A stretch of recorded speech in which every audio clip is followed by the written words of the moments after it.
Pagbabasa ng salita ng Panginoon na siyang magiging talatang batayan ng pamamahayag ng salita ng Panginoon. Ito ay masusumpungan sa 1, Kabanatang 10, talatang 1. Ang Ebanghelyo ayon kay Juan sa Kabanatang 10, talatang 1, ganito ang ating mababasa.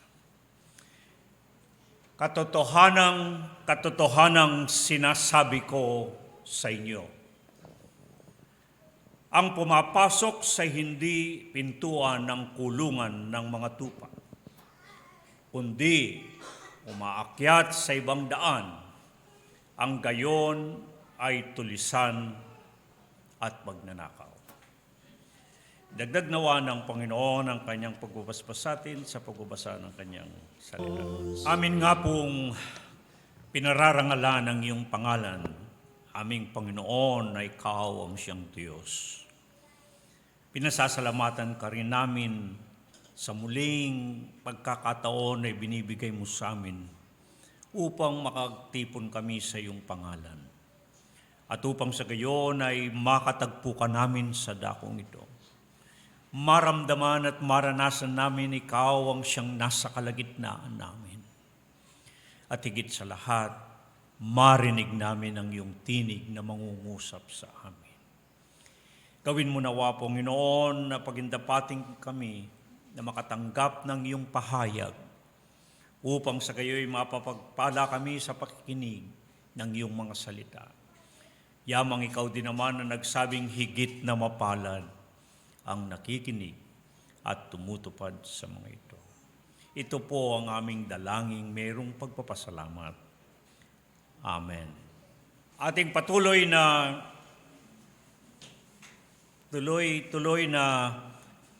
pinag-uusapan ang mga talinhaga na sinalita ng ating Panginoon. Napakahalaga na mapagunawa itong mga talinhaga na sinalita. Sapagkat ang mga ito ay mismong nanggaling sa ating Panginoon. Lalo na ang mga talinhagang ating napag-usapan na merong totoong kinalaman sa kaligtasan. At wala na sigurong mabuting pagmumulan o panggagalingan kung sino ang makapagsasabi tungkol sa kailangan na kaligtasan ng sino man maliban mismo si Jesus, ang Kristo, Mesyas na tagapagligtas at ating Panginoon. At sa pamagitan ng mga sinalitang talinhaga ay mayamang inilalarawan ang mga katotohanan na dapat o sukat na malaman at maunawaan. Para sa aralin natin na pagkain sa araw na ito, itong aralin natin sa pagkain para sa ngayon ay pinamagatan na magsisilitaw na mang-aagaw, tupang nakikinig, walang makadadagit. Ginamit sa nabanggit na sinalitang talinhaga ng mismong Panginoon ang larawan ng ugnayan ng pastor at tupa, na mas madalas na mababasa sa Biblia upang ngang ilarawan ang ugnayan ng mismong Panginoon at ng mga taong kanyang ginawang bayang hirang. Ito yung tinatawag sa Hebreo na amsegula o sa Grego eklektos laos. Kung paano inilalarawan ng Panginoon ang kanyang relasyon, ang kanyang kaugnayan, at madalas ito'y binibigyan natin ng diin na isang pinagtipanan na pag-ugnayan, covenantal relationship, tipanan na ugnayan, sa pamagitan ng mga tangi na pinili at bayang hirang. Mas madalas na ito ay inilalarawan sa ugnayan ng pastor at ng tupa. Kaya hindi nakapagtataka, napakaraming mga talata. Jeremias 13:17, 23:2, Ezekiel 34:22, 30:31, mga awit 95:1-7, 100:1-5, 1 Jes 14:16, 26:28, Manggawa 20:28, unang Pedro 2:9, Jes 25, Kabanatang 5, talatang 2 at 4, ay napakaraming mga talatang ating makikita hanggang ating mapagunawa na mas madalas nga ang ugnayan ng Panginoon at sa kanyang bayan o kanyang kawan ay palaging inilalarawan sa ugnayan ng pastor at tupa. Dito sa talinhagang ating pag-uusapan, matingkad na ipinapaliwanag ang kailangan na kaligtasan, subalit ipinababatid kangino totoo at papaano matatamo ang kailangan na kaligtasan. Kaya napakahalaga ng paksang ating pag-uusapan sapagkat dito itinuturo ng Panginoon, ng mismong Panginoon. Inilarawan niya sa isang paglalarawan, sa sinalitang talinhaga. Kangino totoo at papaano matatamo ang kailangan na kaligtasan ng sinuman. Ipinauna sa talinhaga sa 1 Jes ang ganitong pangungusap, na makatotohanang ipinaalam na merong gayong tinawag at inihayag na mga tulisan at magnanakaw. Mismong Panginoon tanging sinabi dito sa Kabanatang 10, talatang 1, ang ating talatang batayan, katotohanang sinabi ko sa inyo, ang pumapasok sa hindi pintuan ng kulungan ng mga tupa, kundi umaakyat sa ibang daan, ang gayon ay tulisan at magnanakaw. Katunayan, tatlong katotohanan ng ating pag-uusapan. Tungkol dito tinukoy na mga tulisan at magnanakaw. Ang Kabanatang 10, talatang 1, ang Kabanatang 10, talatang 8, at ang Kabanatang 10, talatang 10. Tatlong bahagi sa talinhagang sinalita na dito'y tinutukoy ang mga tulisan at magnanakaw. Ang una, ang pumapasok sa hindi pintuan ng kulungan ng mga tupa, kundi umaakyat sa ibang daan. Ang gayon ay tulisan at magnanakaw. Lubang napakahalaga nitong pinag-uusapan nating talinhaga. Mangyari ang sabi ko, meron itong kinalaman sa kaligtasan. Mapansin ninyo na may binanggit na pintuan. Noong nakaraang ating pagharap at pag-uusap, ay tinalakay ko ang sa ating aralin na pagkain ng paksang pintuan na pasukan sa labas, hindi kaligtas. Ang ating Panginoon mismo, at pinakita natin ang larawan doon kung paanong inilarawan ng ating Panginoon ang kanyang sarili sa pamagitan ng paghahambing nito sa isang pintuan. Sa mga kulungan ng mga tupa, noong panahong yaon, na kung saan ay walang pansarang pintuan, ang mga pinagpatong-patong na mga bato at kung minsan ay pinapatungan ng mga dawag o mga tinik upang pagsapit ng gabi ay doon ipinapasok ang mga tupa na pinangangalagaan o pinapastulan upang sila'y masinop at maingatan sa mga mandaragit, sa mga mangulimbat, sa mga asong gubat, sa mga lobong ganid. At pagkapasok, mas madalas sapagkat walang pansarang pintuan, kagaya ng pinakita nating larawan nung nakaraang pag-uusap at pagharap, ang mismong pastor, kung walang bahay, minsan may bantay pinto, kung minsan naman yung pastor mismo, ang upo o mahiga doon sa pintuan upang tiyakin niya na walang anumang panganib na sasapit o lalapit sa kanyang mga tupa. Nabanggit ko minsan na hindi ko alam kung doon nanggaling yung saltang over my dead body sa Ingles na kasabihan.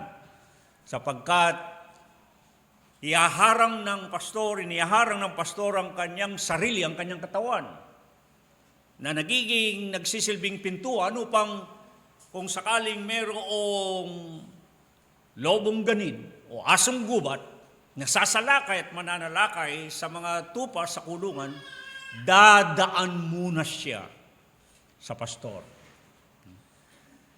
At ito'y pagpapakitang larawan kung gaano ganap na tinitiyak ng isang pastor na ligtas ang kanyang mga tupa.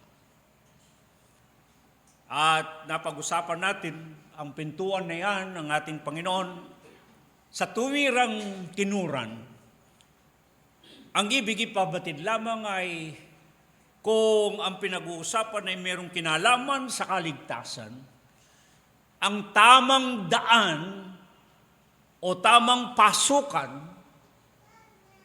napapasukan tungo mismo sa kaligtasan, walang iba kundi si Kristo Jesus na ating Panginoon at ating tagapagligtas. Wala nang iba.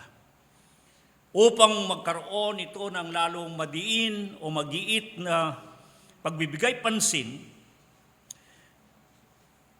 nabanggit natin sa nakaraan ang sinabi ng ating Panginoon mismo sa Juan 14:6 na nagsabing, "Ako nga ang daan." Wala nang iba. Wala nang iba. At dito naman ay sinabi niyang, "Ako nga ang pintuan." Wala nang ibang pintuan na papasukan tungo mismo sa kailangan ng kaligtasan. Siya nga lamang, si Jesus, ang Yeshua, ang Kristo o Mesyas na tagapagligtas. Wala nang iba. Upang mas igiit ito, kaya nga dito sa talinhagang ito ang sabi, ay ang pumapasok sa hindi pintuan o sa ibang daan, ay sinabing maakyat sa ibang daan, ay sinabing tulisan at magnanakaw. Bago sinalita ng Panginoon itong talinhaga na ito, maraming nagsusuri na ito'y karugtong ng nakaraang kapitulo o kabanata, ang kabanatang 9, sapagkat kabanatang 10 itong ating tinatalakay. Nakaugnay ito sa kabanatang 9. At maalala natin sa ating mababasa na pinagaling ni Jesus na ating Panginoon, ang Kristo, Mesyas na tagapagligtas.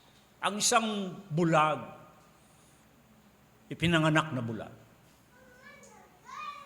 At dahil dito, karoon ng mga nagkakatipon at mga nakasaksi nito, lalo ng mga Hudyo na hindi nila kinikilala o ikinakaila nila na si Jesus, ang Kristo. Ang ibig po sabihin ng salitang Kristo ay sa Grego ay Christos, sa Hebreo ay Mashiach o Mesias. Na ito yung inihula, sinalita ng mga propeta na paririto upang maging tagapagligtas, magliligtas. Sa Mateo 1:21, pinangalanan nitong Jesus sapagkat ang ibig sabihin ng pangalang Jesus, Yesus sa Grego, pero sa Hebreo, ito'y galing sa salitang Yeshua. Sa iba naman sinasabi na Yeshua. Naguugat sa dalawang salita na Ya at Osia o Osua, nang ibig sabihin ay ang Diyos o ang Panginoon ay kaligtasan. Ngunit, sa hindi paniniwala ng mga Hudyo at pagkakaila na nitong si Jesus na kanilang kaharap, tinatanggi nila na siya'y hindi yan ang Kristo, hindi yan ang Mesias. Katunayan, pinagkaisahan nila na huwag ipahayag na itong Jesus ay siya ang Kristo, siya ang Mesias. Pinagbilinan, pinagkaisaan ng lahat pagkatapos na kanilang masaksihan ng pagpapagaling sa bulag, sa pinanganak na bulag. Ayaw nilang mabanggit na si Jesus ay ang Kristo, ang Mesias na tagapagligtas. Kaya, hindi nakapagtataka, pagkatapos ng pangyayaring iyon, idinugtong itong sinalitang talinhaga. Upang sa pamagitan ng sinalitang talinhaga, iginigiit na ipinababatid ni Jesus na walang ibang Kristo, na walang ibang Mesyas na tagapagligtas, kundi siya. Katunayan, ginamit niya ang paglalarawan ng ng pastor at tupa na upang maintindihan kung sino ang tungkol o kanino matatagpuan ang kaligtasan at paano matatamo ang kaligtasan. Inilarawan niya sa mga tupa na ipinapasok ng pastor sa kanilang kulungan at binabantayan ng pastor na nagsisilbing pintuan, ganap na matiyak ang pagkakaligtas o pagiging ligtas ng kanyang mga tupa. At dito, sinabi niya, siya yung pintuan. Wala nang ibang dadaanan, wala nang ibang daan o wala nang ibang dadaanan tungo mismo sa pagtatamo ng kaligtasan, kundi sa pamamagitan niya. Hindi ba yan pinagtibay ng mga gawa, talatang 4, talatang 12, na kung saan sinasabi na sa silong ng langit, walang ibang pangalan. Walang ibang pangalan. Wala ring ibang daan. Sa ikaliligtas, walang kaligtasan kanginuman, kundi sa pamamagitan niya. Ito yung binibigyang kahalagaan dito sa sinalitang talinhaga. At ang sabi ng Panginoon, yaong hindi dumadaan sa pintuan. Kung siya nga ang pintuan, ibig sabihin, kung binabaliwala nila si Jesus, hindi nila kinikilala at kinakaila. Hindi nila siya kinikilala ang daan o pintuan tungo mismo sa kaligtasan. Ang sabi niya ay, ang mga ito sa kanyang tinuran ay mga tulisan at magnanakaw. Mapapag-aralan natin bakit tinawag at inihayag silang mga tulisan at magnanakaw itong mga hindi kumikilala at nagkakaila na si Jesus ay siya nga ang Kristo, ang Mesyas na tagapagligtas.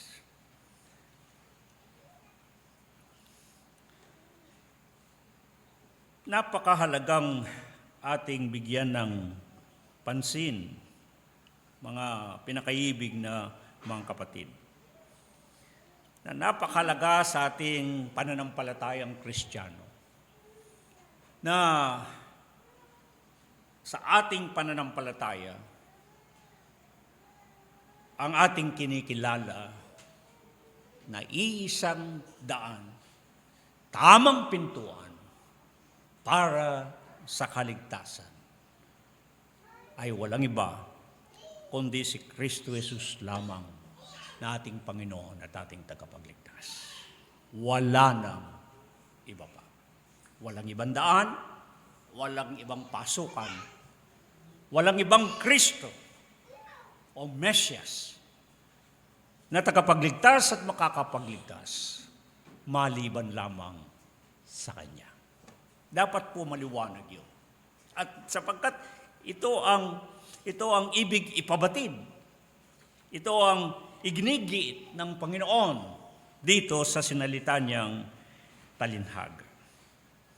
Ano pa ang sinabi niya sa kanyang pagiging pintuan o daan tungo mismo sa kaligtasan? Hindi ba siya rin ang nagsabi sa 1:9, ako ang pintuan ng sinumang taong pumasok sa akin ay siya'y maliligtas at papasok at lalabas at makakasumpong ng pasulan. Bagamat pinaliwanag ko na ito sa nakaraan nating aralin na pagkain. Ngunit napakalagang ating unawain ang bagay nito. Ito ang lalong nagpapatibay ng pagiging ligtas ng isa kapag siya'y nasa Panginoon. Ang pagiging ligtas ng isa kapag siya'y ibinibilang na kasama sa mga tupa ng Panginoon. Tinitiyak na ganap ng Panginoon ang kanilang pagiging ligtas. Kaya ang sabi niya, ang taong pumapasok sa akin, dumadaan sa akin, kasama, kabilang sa kanyang mga tupa, sa kanyang kawan, ang sabi niya ay maliligtas at makakasumpong ng pastulan. Walang pag-aalinlangan. Ang katiyakan ng kaligtasan ng sino mang sumasampalataya na si Jesus ay ang Kristo, ang Mesyas na tagapagligtas, na ibinibilang na kasama sa mga tupa sa kanyang kawan. Nanggaling mismo sa bibig ng ating Panginoon ang katiyakan ng kaligtasan ng mga kanya. Sa ikalawang bahagi ng talinhaga, ang sinasabi niya ay merong pumapasok sa hindi pintuan ng kulungan ng mga tupa. Umaakyat sa ibang daan. Nakita nyo, lalong iginuguhit na mag-iit ng ating Panginoon. Kapag hindi siya ang dadaanan na pasukan. Kapag mayroong ibang daan na dinadaanan upang matamo ang kaligtasan, ang sinasabi niya ay hindi, mali yun. Mali. Sapagkat ang pumapasok sa ibang daan, umaakyat sa ibang daan, ang mga yon, sabi niya, tulisan at magnanakaw. Anong ibig sabihin ng ating Panginoon? Totoong lalong iginigit sa nabanggit, sino itong dito'y tinukoy ng Panginoon na mga tulisan at magnanakaw at bakit sila tinawag at inihayag na tulisan at magnanakaw. Ang totoo po, pareho lang naman ang salitang tulisan at magnanakaw. Magnanakaw, kapwa ito. Ang pagkakaiba lamang, maging sa ating batas, kung napapansin ninyo, may tinatawag na kapag kinasuhan ng isang tao ng theft, pagnanakaw. Meron namang kinakasuhang robbery, pagnanakaw din. Pero anong pagkakaiba ng theft at robbery? Ganito rin ito, pagnanakaw at tulisan.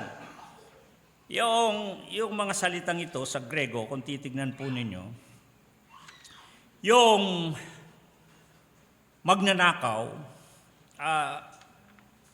sa Ingles na thief, ito yung kleptes. Kaya kung minsan marinig yung salitang kleptomania, no? Yung di mapigil yung pagnanakaw, no? Kleptes. At yun namang tulisan, robber, ay lestes. Anong pagkakaiba ng dalawang to? Kung tutusin, walang pagkakaiba dahil kapwa magnanakaw ito. Pareho lang magnanakaw ang ibig sabihin. Kaya lang, yung thief sa Ingles, kleptes sa Grego, magnanakaw, ay marahas, ang sabi nila, marahan kung magnakaw. Tahimik, walang halos makakaalam. Pero naman yung robber ay marahas kung magnakaw. Gumagamit ng puwersa ng karahasan. Ay makita nyo maging sa ating batas, iiba yung dalawang bagay na yan. Kapag ikaw ay nagnakaw ka, tulog ang lahat, walang nakakalam, wala kang tahimik mong ginawa, theft ang tawag, ang kaso mo, magnanakaw ka rin. Pag namang nagnakaw ka na gumamit ka ng puwersa, giniba mo yung pintuan, ang mga dinatnan mo ginawan mo ng kung anong karahasan, pinwersa mo sila at lahat, tinakot, ginipit, robbery naman ang tawag doon. Kasi may dahas, mas malala ang parusa naman yon. Pero kung titignan, pareho lang magnanakaw to. Ang kinauwian ay pareho lang magnanakaw. At sinabi ng ating Panginoon, itong dalawang ito, ang sabi niya sa ikalawang bahagi, sa kabanatang 10, talatang 8, ang lahat ng nangauna sa aking nagsiparito ay mga magnanakaw at mga tulisan. Kailangan nating isalang-alang, tulad ng sabi ko, humantong sa ganitong pagbubunyag ng Panginoon na mayroong nauna na nagsiparito sa Kanya, na tinuran niyang magnanakaw at tulisan, dahil nga sa naunang nabanggit kong pangyayari sa pagpapagaling sa isang ipinanganak na bulag. Bago pa kasi naparito si Jesus na ang Kristo at ating Panginoon na tagapagligtas, marami nang tumindig, nagpanggap na sila ang Mesyas na ipinangako noong una at sinalita ng mga propeta. Sa mga gawa, makakapansin kayo na may sinabi si Gamaliel nung isang nagtatalo-talo sa kabanatang 5, talatang 3 at 6 at 37. May binanggit siya na dalawang pangalan, si Teudas at isang Judas ng taga-Galilea. Dalawa itong binanggit niyang pangalan na ito sa kasaysayan ng mga Hudyo. Marami nang lumitaw, marami nang tumindig at kanilang inangkin na sila ang Mesyas na hinihula. Dalawa lang to. Pero pag titingnan ninyo ang mahabang kasaysayan ng mga Hudyo, napakaraming tumindig. Hindi ko na lamang inilista kasi napakahabang listahan ng mga nagpanggap na sila ang ipinangakong Mesyas o tagapagligtas na sinalita ng mga propeta. Pag kayo ay mag-Google naman sa Wikipedia o sa ibang bahagi pa ng computer, makikita nyo napakahabang listahan o talaan ng mga taong nag-angkin na sila ang Kristo, na sila ang Mesyas. Halos naririnig na natin ang karamihan diyan. Sa parte ng Europa, sa parte ng Amerika, maging sa Africa, napakaraming mga taong nagpanggap at tumindig na sila ang Mesyas, sila ang Kristo. Sa parte ng Asia, sa Korea, nauna nating narinig si Sang Myung-moon, yung mga Moonis na tinatawag, sapagkat inangkin niya na siya ang Lord of the Second Advent. Itong Koreanong ito na siya raw ang Panginoon na muling dumating o na dumating na. Hindi malayo sa atin, hindi ba? May kababayan ako sa Pampanga, Lubaw, si Kibuloy. Ay nagsasabing siyang Kristo. Siya lang ang daan ng kaligtasan. Napakahaba ng talaan na yan. Na sinasabing sila ang, alam po ba ninyo, napansin ba ninyo? Sa Pampanga lahat galing yan.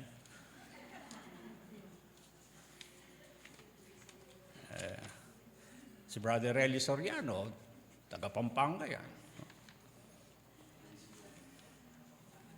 Si Kibuloy, Kapampangan yan, taga Pampanga din galing yan.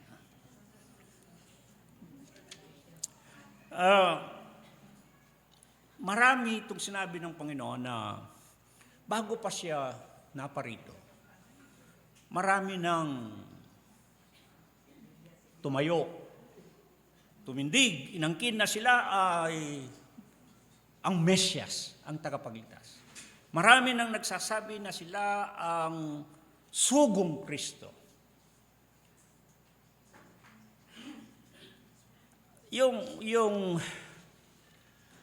Kung tignan natin, ang kahulugan talaga ng salitang Kristo o Kristo po sa Grego, Christos, at sa Hebreo, Mashiach, Mesyas. Kaya yung Kristo at Mesyas ay pareho lamang ang kahulugan. Mababasa ninyo diyan sa Kabanatang 1 at Kabanatang 4 ng Juan. At naalala ninyo, ang kapatid ni Pedro, pinakilala, nakita namin kanya ang Mesyas, ang tinatawag na Kristo. Gayon din naman yung babaeng Samaritana, ay pinangalat niya na kanyang nakaharap ang Kristo na tinatawag ding Mesyas. Kaya magkasing kahulugan po ang Christos at Mashiach, Kristo at Mesyas. Na ang ibig sabihin ay sugo, no? O pinahiran o hinirang. Sa Ingles, anointed one o chosen one. At kung titignan ninyo, maging sa panahon natin ngayon, ay maraming umaangkin na sila ang sugong Kristo. Sila ang Mesyas na tagapagligtas. Di ba? At marami pang nakikita nating nagsipaglitaw na mga huwad at nagpapanggap bilang silang Kristo o Mesyas. Minsan, kagaya dito sa kung ang Kristo, Mashiach, Christos, Mashiach, ang ibig sabihin ay anointed one, no? Chosen one, may nagangkin yan, binago lang, ginawa niyang appointed. No? Pero pareho lang yon. Kung titignan niyo, lalo na sa Hebreo 1, ang anointed one at appointed one ay pareho lang, ibig sabihin. Iniwas lang siguro, wag masyadong mahalata. Kasi pag ginamit mismong anointed, medyo mahalata ka agad. Kaya ginamit ang English na appointed. No? Ang iba naman ay, ang kanilang pinuno ng reliyon, sinasabi ang huling sugo. The last messenger. Pero si Kristo ang huling sugo. Mababasa niyo sa Hebreo 1 na ang sabi, in diverse manners and in diverse times, sa iba't ibang panahon at iba't ibang kalagayan ng Diyos ay nangusap, ngunit sa huling panahon, the last days, ang sinugot ng usap ang Diyos sa pamagitan ni Kristo Jesus. Siyang last messenger, siyang huling sugo. Pero marami tayong naririnig na ganyan na inaangkin na ang kanang puno ng reliyon ay ang huling sugo. No? Hindi po nakapagtataka yan sapagkat ang ating Panginoon ay nagbabala tungkol diyan. Na ang sabi niya sa Mateo 24:4-5, "Mag-ingat kayo na huwag kayong maligaw ninuman, sapagkat marami ang magsisipagparito sa aking pangalan na magsasabi, ako ang Kristo, at ililigaw ang marami." Kaya sa tagubilin ng ating Panginoon, na sapagkat magsisilitaw ang maraming mga agaw o magnanakaw, walang pag-aalinlangan kung bakit sila tinawag na magnanakaw o mga agaw, ay masasabing sapagkat ninanakaw, sapagkat inaagaw nila ang titulo at sinasabing tungkulin na gagampanin ng totoong naparitong Mesyas. Ninanakaw nila, inaagaw nila yung titulo ni Kristo Jesus. Ninanakaw at inaagaw nila ang gagampanin, tanging gagampanin ng isang sugong Kristo o Mesyas na tagapagligtas.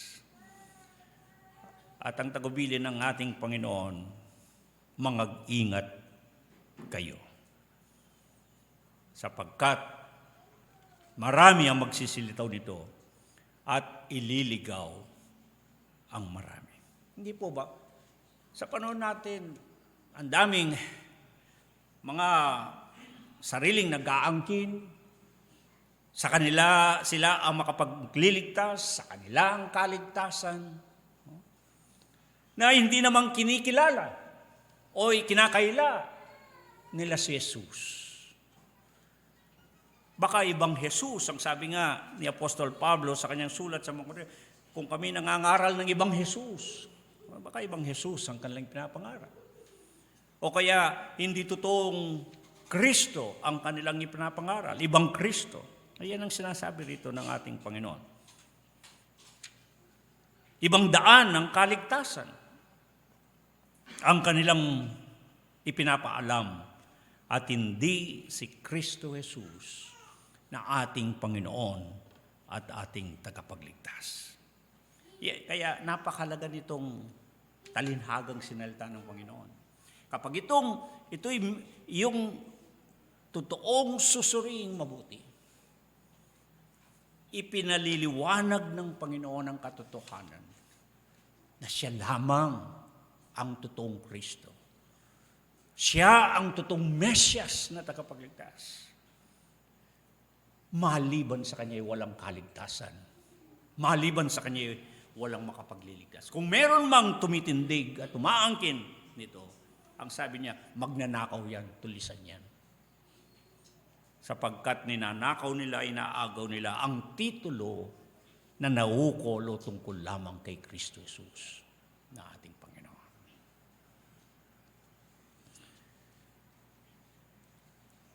Kaya mapapansin niyo sa atin, mga sa pananampalatayang Kristiyano, hindi tayo lumalayo sa katotohanan at nakatingin tayo kay Kristo Jesus. Christocentric. Si Kristo Jesus ang sentro ng ating pananampalataya. Siya lamang ang Kristo, ang Mesyas, ang tagapagligtas at makapagliligtas. Wala nang iba pa. Kailangan po maliwanag sa atin sapagkat yun ang ibig ipabatid ng talinhaga. Inilarawan lamang ng Panginoon sa isang paraan na naunawaan ng kanyang mga kausap. Pero ang totoo, ang sabi, hindi nila naunawaan. Di ba? Hindi nila naunawaan. Ngunit kung unawaing mabuti, ang ibig ipabatid ng Panginoon ay ang katotohanan na siya lamang ang daan, ang pintuan ng kaligtasan. Wala nang iba pang daan. Wala nang iba pang paraan maliban sa Kanya. Yung mga umaakyat sa ibang daan, nagtuturo ng ibang daan, umaakyat, hindi pumapasok sa pintuan o hindi dumadaan sa Kanya. Ang sabi niya, mga tulisan yan at magnanakaw. Mga tulisan yan at magnanakaw. Sapagkat inaagaw nila yung nauukol lamang tungkol sa totoong Kristo, na walang iba kundi si Jesus. Kaya dapat tayong mag-ingat, mga kapatid, upang huwag tayong maligaw. At yan ay bilin mismo ng ating Panginoon. Mangag-ingat kayo, sabi niya sa Mateo 24:4-5, mangag-ingat kayo na huwag kayong maligaw ninuman, sapagkat marami ang magsisiparito ng aking pangalan na magsasabi, ako ang Kristo, at ililigaw ang marami. Sabi nga ni Apostol Pablo sa 2 Korinto 11:4, baka ibang Jesus ang ipinapangaral. Ibang Kristo, hindi ang totoong Kristo. At ibang daan ang kanilang pinapasukan. Pangatlo at huli, ang sabi rito sa talatang 10, hindi pumaparito ang magnanakaw, kundi upang magnakaw, pumatay, at pumuksa.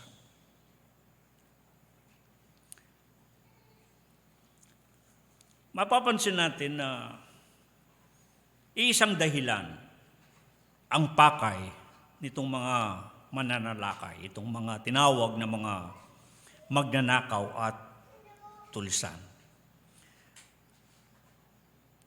Kanilang pakay, sa kanilang pagsalakay ay upang nakawin at agawin ang mga tupa.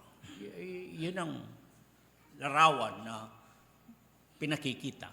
Kaya nga yung pastor, papasok sa kulungan ng mga tupa, siya ang haharang sa pintuan upang ganap na tiyakin na ligtas ang kanyang mga tupa. Ngunit may mga sumasalakay. Hindi pumapasok sa pintuan, umaakyat, o kaya naman ay dumadaan sa ibang daan. Para ano? Upang nakawin at agawin ang mga tupa. At sinabi, pumaparito ang mga ito, kagaya ng magnanakaw, upang magnakaw, pumatay, at pumuksa. Pinapaalala at nitong babala, mapapansin natin sa Mateo 7:15, Mateo 24:11, Marcos 13:6 at 6. Maaari din natin basahin ng 2 Pedro 3:17, ang paalala at babala ng Panginoon na dapat o marapat na magsipag-ingat. Sapagkat sinabi na marami ang magsisilitaw na mga aagaw o magnanakaw. At sino itong mga tinutukoy dito? Sino itong tinutukoy na mga magnanakaw at tulisan? Mga nagsilitaw na mga agaw. Makailang ulit na binanggit. Mateo 24, Marcos 13:6-22, tinawag silang mga bulaang Kristo. Sila'y mga huwad, nagpapanggap, at di totoong Kristo. Mateo 7:15, Mateo 24, Marcos 13:22. Sila ay tinatawag na mga bulaang propeta, mandaraya sa panghuhula at pagpapakita ng himala. Sa mga gawa 15:24, 2 Korinto 11:13-15, sila ay mga bulaang apostol, mga mandarayang manggagawa, nagpapakunwaring apostol at ministro ni Kristo. Nagdadala sila ng nangagbabagabag o nakapanggugulo na turo at isinisinsay ang mga kaluluwa. Sa 2 Pedro 2:1, tinawag silang mga bulaang guro na nagpapasok sa lihim ng mga nakakapahamak na mga hidwang pananampalataya, na itatatwa pati ang Panginoon na si Kristo Jesus. Kaya madali po ninyong mapaghalata itong mga tulisan at magnanakaw na tinukoy.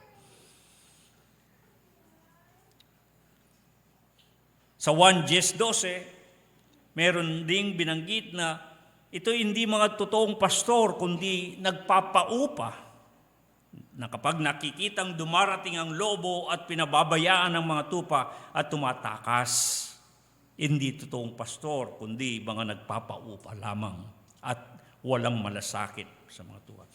Napakahabang sinabi niyan ng propeta Jeremias sa kabanatang 23 sa Ezekiel 34 kung paano sinumbatan ng Panginoon at ang kanyang laban tungkol sa mga hindi nangangalaga ng kanyang mga tupa sa kanyang pastulan. Sa unang 1:22-23 at ikalawang 1:1-7, may tinawag na mga saksing sinungaling na itinatanggi na si Jesus ay ang Kristo.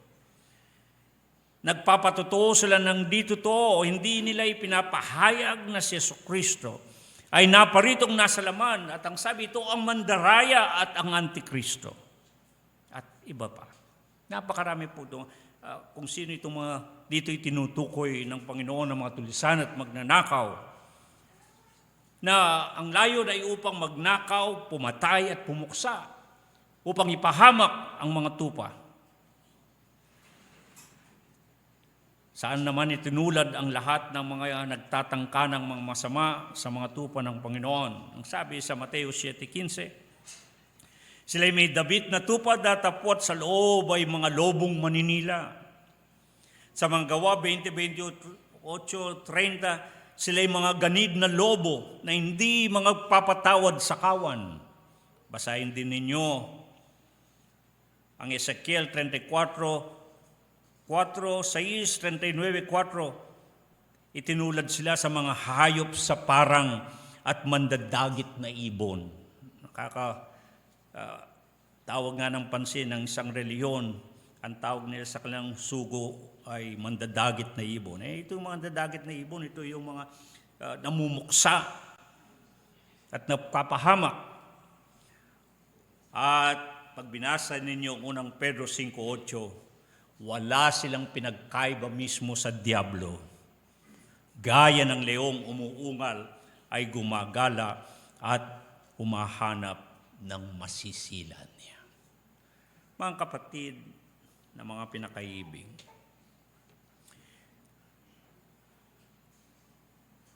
matuto tayo dito.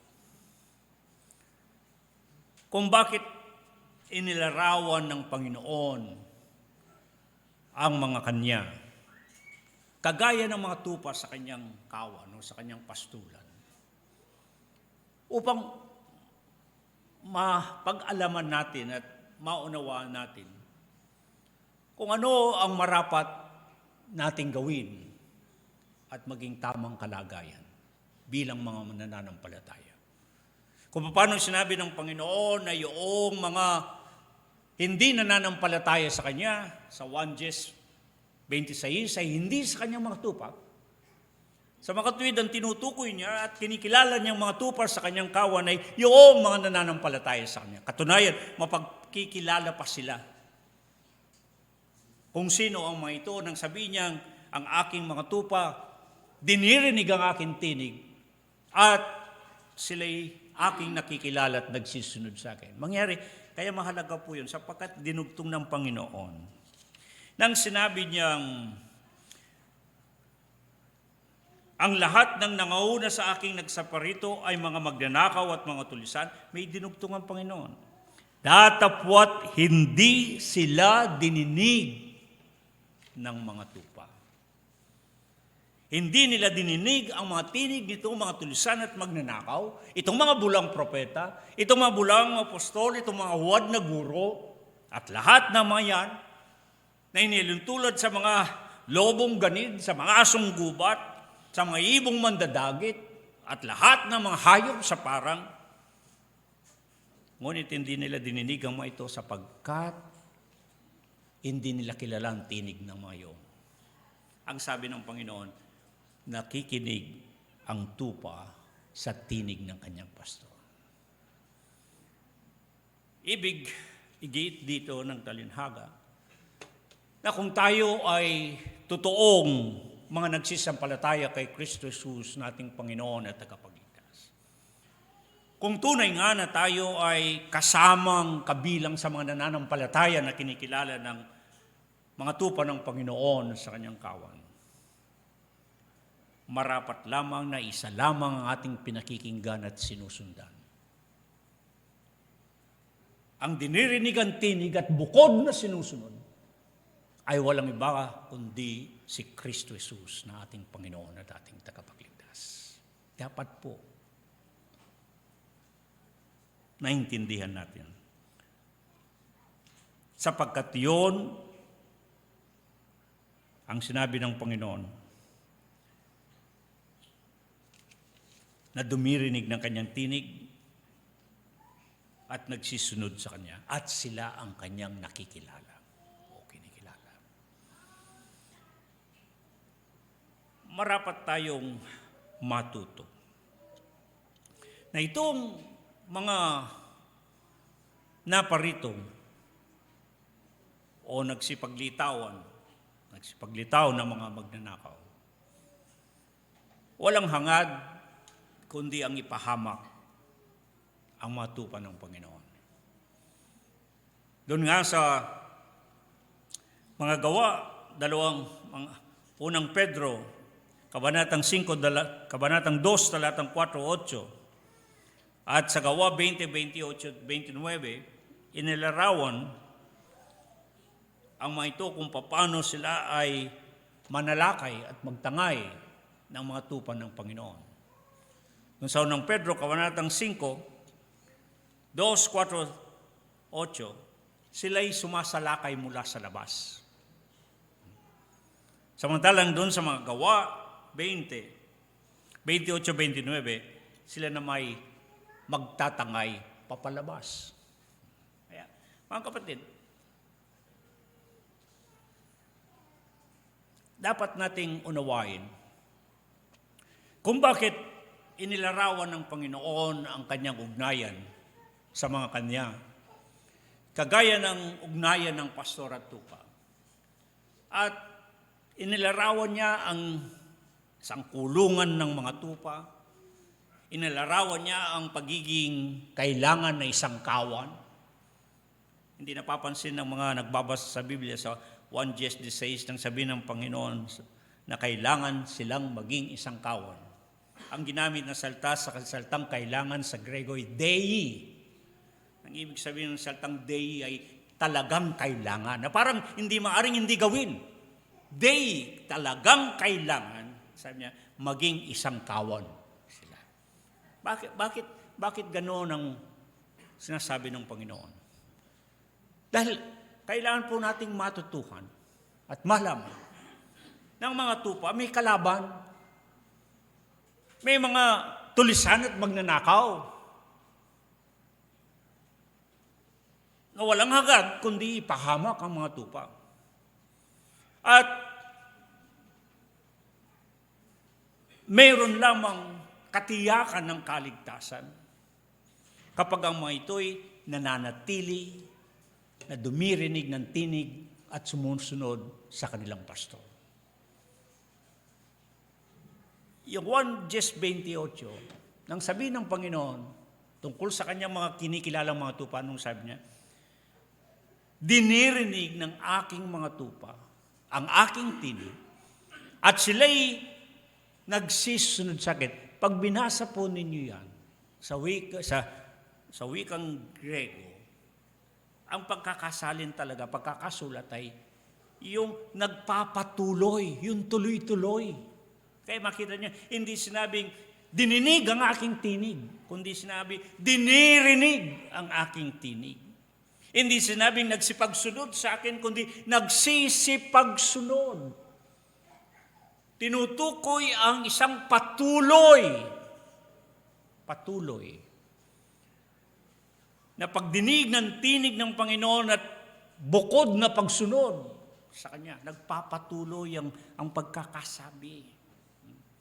At ito'y dapat magandang pagpapaalala sa atin upang kung ibig natin na maunawaan itong katiyakan ng kaligtasan na sinasabi ng Panginoon, na ibinigay niya o pinangako niya sa kanyang mga tupa nang sabi niya, binibigyan ko sila ng buhay na walang gan, kailan may hindi sila mapapahamak at kailan may hindi sila aagawin. Hindi sila aagawin ng sino man sa aking mga kamay. Ang dahilan, sapagkat tuloy-tuloy, patuloy silang dumirinig ng tinig at bukod na nagsisipagsunod sa Panginoon. Para bang ipinapahiwatig. Kaya nga pinakita ang larawan. Ang mga tupa, makakaranas ng pagkakaligtas kapag sila ay sumusunod sa kanilang pastor, ang ating Panginoon. Pinapasok sila sa kulungan upang huwag silang matangay ng sino mang mga agaw.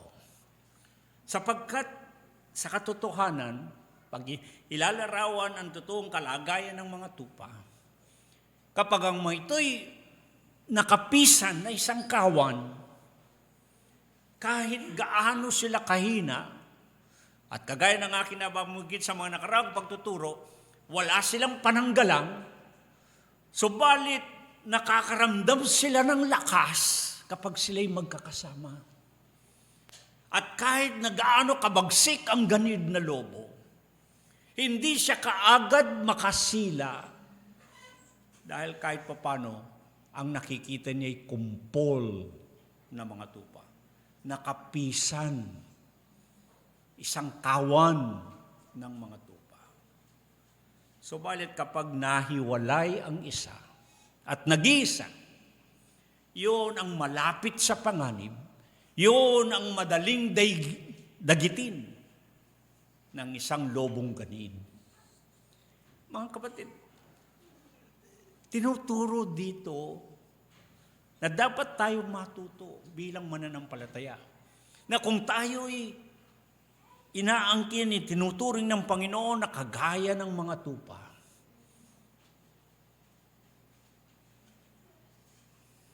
at upang tayo'y makapag-ingat na hindi maagaw ng ninuman o mailigaw ng ninuman, marapat lamang na tayo'y nasa isang kawan at mayroong pastor. Hindi ko maintindihan kung mahirap pang intindihin ito. Mahirap bang intindihin na ang isang tupa kapag wala siya sa kalipunan ng mga tupa, ng isang kawan na kanyang kinabibilangan. Mahirap bang intindihin na kapag siya'y nawalay o nahiwalay, malapit siya sa panganib. Ito yung disenyo ng Panginoon. Ang eklesia, ang ibig sabihin ng salitang iglesia o eklesia sa Grego ay kapisanan, kalipunan, nagkakatipon o katipunan ng mga mananampalataya. Kagaya siya ng kalikuman, katipunan ng mga tupa, isang kawan. Ito yung disenyo ng Panginoon. Na hindi ko maintindihan kung bakit hindi maintindihan ng kahit na mga mananampalataya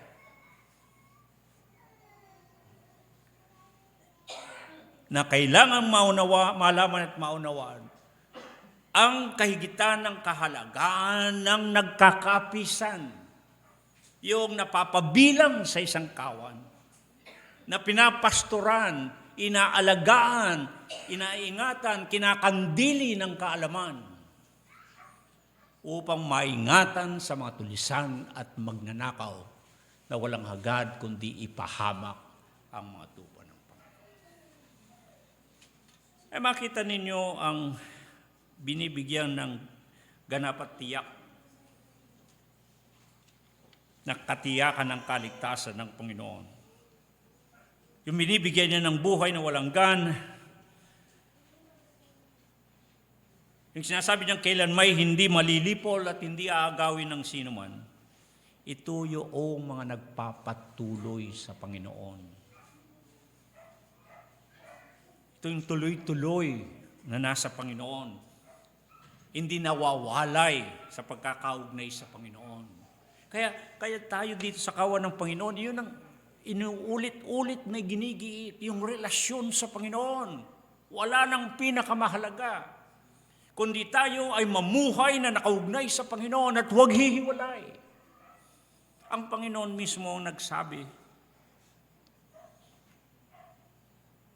Hindi ba niya sinabi sa 1:15:4 na dapat natin palaging alalahanin, kayo'y manatili sa akin at ako'y manatili sa inyo.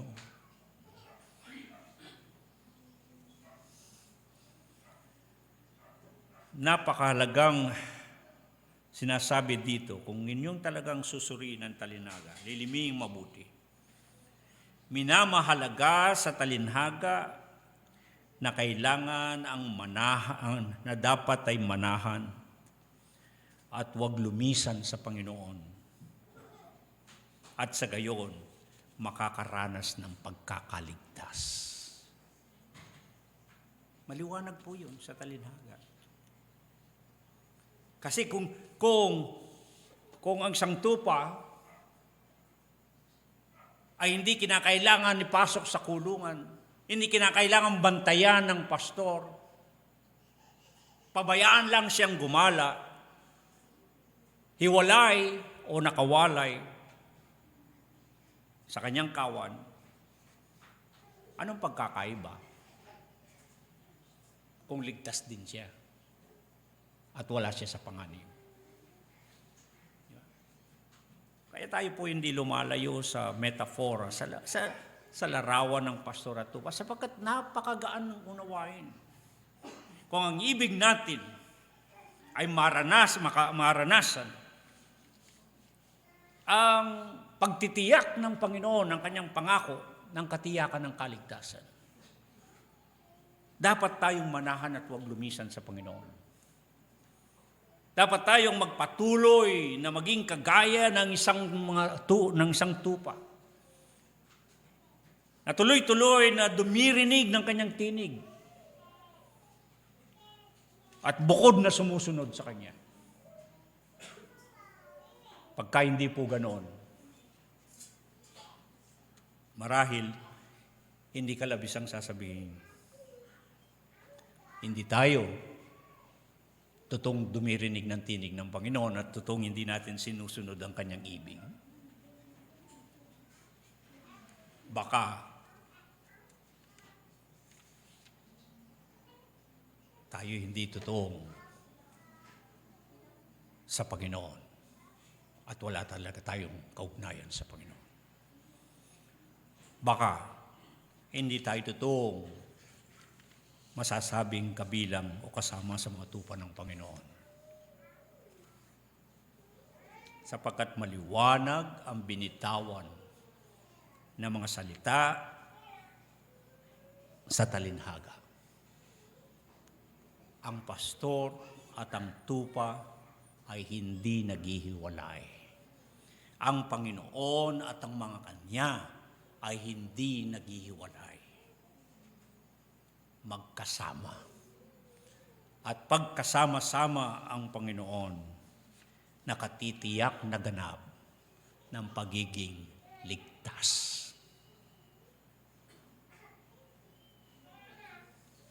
Tayo po yumuko at manalangin.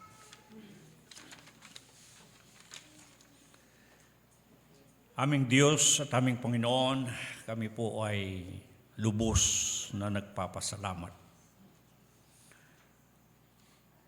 sa pagbibigay mo sa amin ng gabay sa pamagitan ng iyong Espiritu, ang banal na Espiritu, upang dalhin kami sa katotohanan.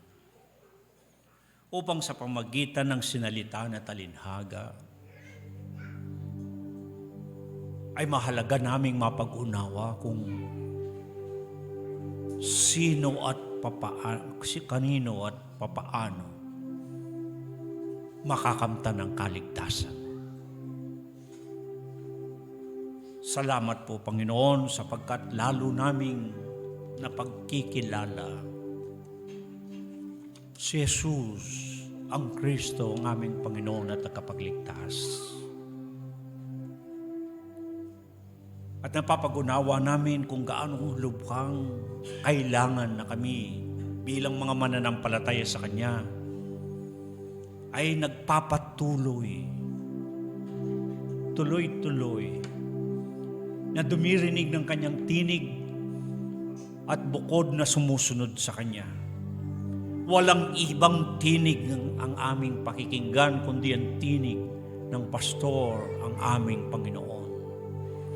Wala kaming ibang pakikinggan, wala kaming ibang susundan kundi si Jesus, ang mabuting pastor, ang makapaghahatid sa amin sa kaligtasan. Panginoon, mapag-unawa-nawa naming lubusan kung bakit napakahalaga bilang mga nagsisampalataya kagaya ng mga tupa ay dapat nananahan at huwag lumisan sa Panginoon namin. At napakahalagang ito'y nagagawa sa pamagitan ng pagiging kasamang kabilang sa isang kawan.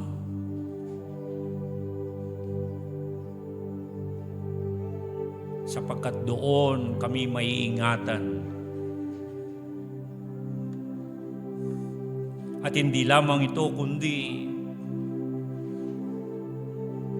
nakakasunod kami sa disenyo, sa ibig ng Panginoon para sa amin. Nadalangin namin, Panginoon, patuloy nawang ingatan mo ang bawat isa sa amin, lalo na sa mga panahong namin na punong-puno ng kasamaan. Iba't ibang mga hangin ng doktrina, maraming mga huwad na mga turo, at marami ang naliligaw. Naway, ingatan mo kami, Panginoon, upang huwag kaming maligaw at maagaw ng ninuman. Ibig po naming palaging maranasan na at maramdaman ang katiyakan ng kaligtasan na para naming nakikitang kami hawak-hawak mo sa iyong kamay. At tinitiyak mong walang sino mang makakaagaw sa amin mula sa iyo. Napakasarap pong damahin at isipin na kami ligtas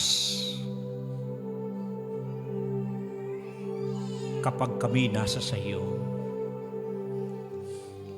Kaya nga po, Panginoon, dinadalangin namin, huwag nawa kaming mahiwalay sa iyo. Nadalangin namin na wala nawang makapaghihiwalay sa amin mula sa iyo.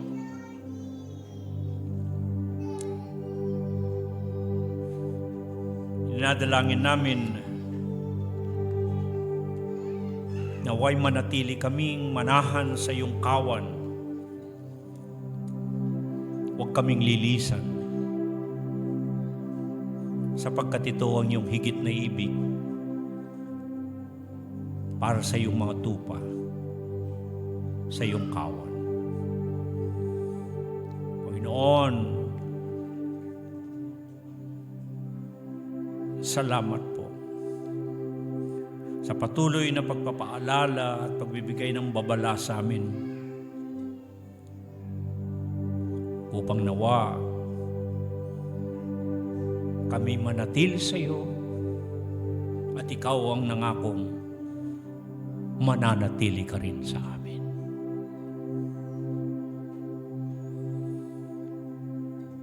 Inaalala po namin at dinadalangin sakaling merong mga nahihiwalay o nawawalay sa amin.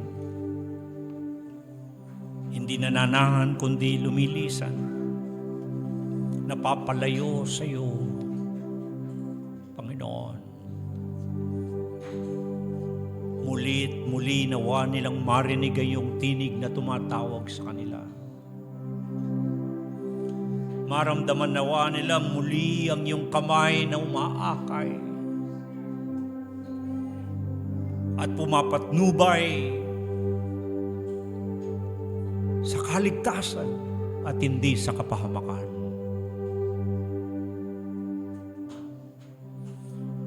Yamang hindi mo ibig ng sino man ay mapahamak. Dinadalangin po namin sila, Panginoon,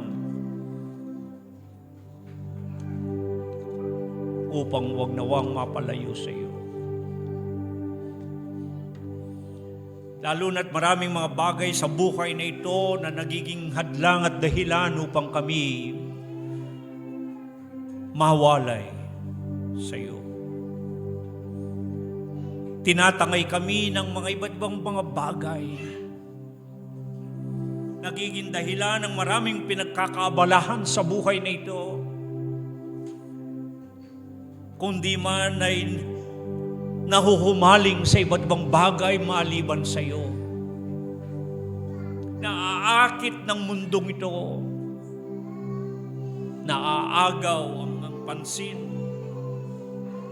sa maraming bagay at nawawala ang pagiging tuon ng pansin o masid sa iyo. Kung ano-anong minamasdan, samantalang dapat ay ang masdan namin ay si Kristo Jesus naming Panginoon. O aming Panginoon, salamat po sapagkat ikaw ay mabuting pastor at hindi mo pababayaan ang mga iyo. Salamat po, Panginoon, sapagkat palagi nawang maramdaman namin na sa iyo kami ligtas at wala kaming dapat na ipangamba sa buhay na ito. Salamat sa iyong pangakong hindi mo kami iwan at hindi mo kami pababayaan. Hindi mo kami tatakasan na kagaya ng isang upahan, kundi mabuti kang pastor na kahit ng buhay mo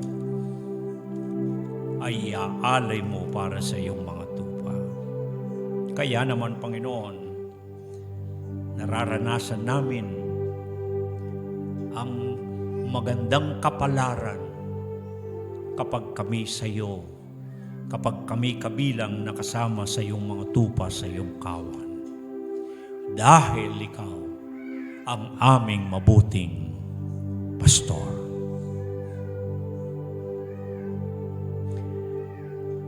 Amen.